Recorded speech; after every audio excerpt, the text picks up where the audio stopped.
Hola, ¿qué tal? Muy buenas tardes, bienvenidos. Me presento con ustedes. Mi nombre es Jessica Bravo, soy estudiante de la licenciatura de Derecho en la Universidad Autónoma de Baja California. ¿De qué se va a tratar este video? Vamos a hablar respecto al ensayo por parte del doctor Diego Alfredo Pérez Rivas, El arte del engaño en el arte de gobernar. Dos ensayos de Castillón y Condorcet. Vamos a iniciar por conocer un poco quiénes son estas personas, iniciando con Frederic Castillón. Este nació en Luisiana el 22 de septiembre de 1747. Es hijo de Salvemini de Castillón. Este fue un teórico de la música. Llegó a Berlín en 1764 aproximadamente con su padre. Se convirtió en profesor de matemáticas de la escuela militar y fue nombrado profesor de filosofía en esta misma escuela.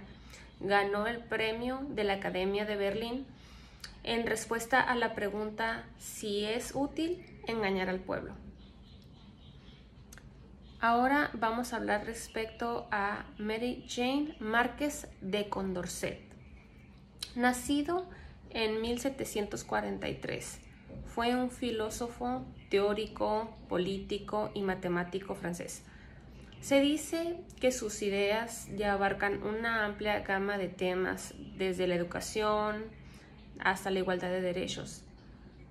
Fue partidario de la reforma educativa y uno de los primeros defensores de los derechos de la mujer. Una de sus obras más famosas fue El desgozo, para un cuadro histórico del progreso del espíritu humano. Bien, en este tema, Condorcet disertaba con el título de si es útil para los hombres ser engañados. Se opone con rotundidad a la llamada noble mentira. Bueno, respecto a este tema, a las posturas de estos personajes, ahorita los vamos a ver un poco más específicos. Pero principalmente este ensayo se basa en cómo en cuestiones políticas, morales, religiosas, es útil engañar al pueblo en base a los argumentos de estos dos personajes. Este ensayo, la traducción que se realizó, no es estrictamente literal, ya que fue considerado más que nada en la fácil comprensión de este mismo en cuestión. El ensayo de Castillón respondió a la pregunta sobre la posible utilidad del arte del engaño de forma positiva, basado en su escrito de la Declaración de Independencia de Estados Unidos.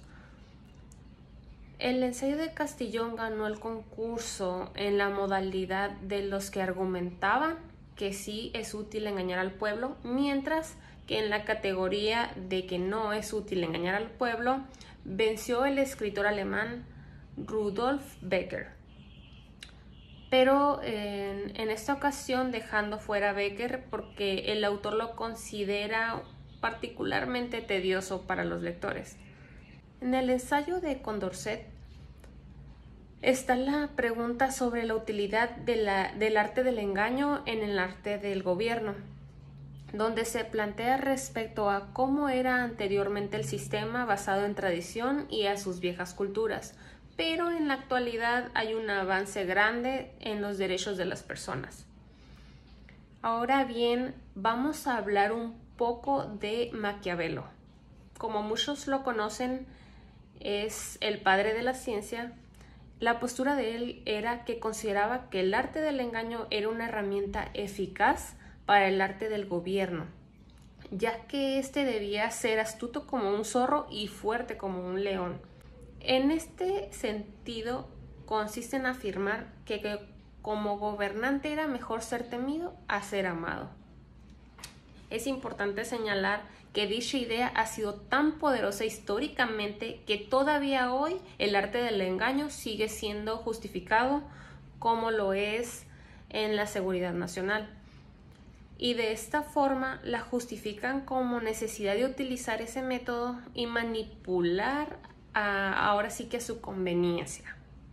Si bien la postura de Maquiavelo podríamos decir que tiene razón en el aspecto que de los que gobiernan deben ser bastante astutos y fuertes en muchos sentidos, sin embargo, consideró lo contrario respecto al engañar al pueblo como método para manipular a las personas o utilizarlo de cierta forma para conveniencia de cierta persona o ciertas personas.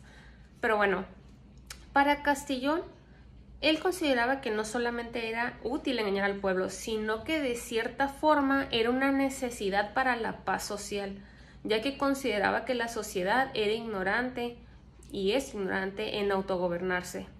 Y por eso es necesario llevar a cabo la manipulación en masas y a los ignorantes.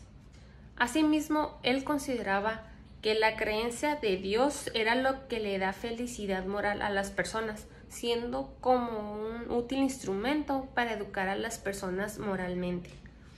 Sin embargo, él no del todo decía que se debía de engañar al pueblo, ya que sino bien que se podría decir la verdad, pero realmente poco a poco, de forma gradual, y que cuando se llegara a utilizar el engaño fuera solamente en pro del pueblo, o sea, viendo su beneficio. Aquí podríamos decir que Castillón tenía ventaja al pensar que no del todo se tenía que mentir, engañar al pueblo, sino que también se debe de hacer de forma moderada, pues creo que lo dijo con intención de no hacer cambios bruscos en la población, ya que pues no estamos preparados de cierta forma o educados para eso. Pero él lo dice en enfoque de que no es tanto para perjudicarlas, sino para beneficiarlas. Una frase interesante que menciona es sacar del error a alguien que no tiene la suficiente fuerza para mirar la verdad, significa hacerlo infeliz. Ahora bien, vamos a hablar respecto a la postura de Condorcet. Él consideraba que, en contrario a Castillón, que el hombre tiene el estricto deber de afirmar públicamente y en voz alta lo que considera verdadero, y que las verdades morales eran la materia fundamental de la que está constituida toda la sociedad. Condorcet pensaba que no solo es inútil engañar al pueblo, sino que además es contraproducente, pues puede constituirse como una motivación, más que nada como conllevarlo a la violencia civil. Además comenta que el error debe considerarse como enemigo público, mientras que su difusión debe catalogarse como delito. Podemos darnos cuenta que la postura de Condorcet se va más enfocado en que el pueblo tiene el derecho de saber la verdad y que el estar encubriendo o engañando o con mentiras puede ser un factor muy crucial en el que el pueblo puede reaccionar de forma violenta. Bueno, en este caso también considero que Condorcet tiene razón, puesto que el pueblo sí puede tomarlo de manera negativa, el hecho de que se le esté queriendo engañar o manipular. Ahora bien, vamos a retroceder un poco en el tiempo y vamos a platicar un poco respecto a la emergencia sanitaria que vivimos en relación con lo que estamos hablando en este tema. Podríamos decir que sí se llegó a utilizar el engaño al pueblo en diversos factores, como fue, por ejemplo, la ineficiencia que causó la muerte de muchas personas. Pero de cierta forma se vio también la necesidad de mantener ciertos errores ocultos para que no hubiera un caos que de por sí ya existía en ese entonces. Entonces era trabajo del gobierno mantener o hacer creer que todo estaba bajo control.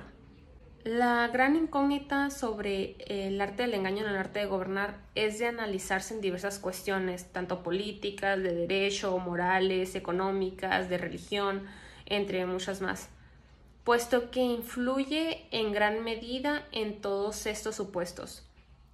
Y es que en todas partes del mundo y de tanto tiempo de existencia, ni en sus mejores tiempos ha sido del todo real y verdadero.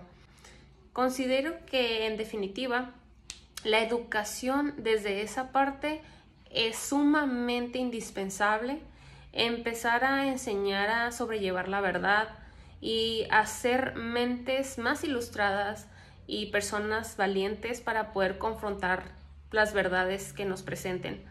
Y así, aunque es difícil el saber si es útil o no el engañar al pueblo, porque es un tema bastante extenso, es de mucha importancia, que lleva relación con muchos factores que mencionamos a lo largo del video. En resumen, este tema es de bastante importancia y muy interesante.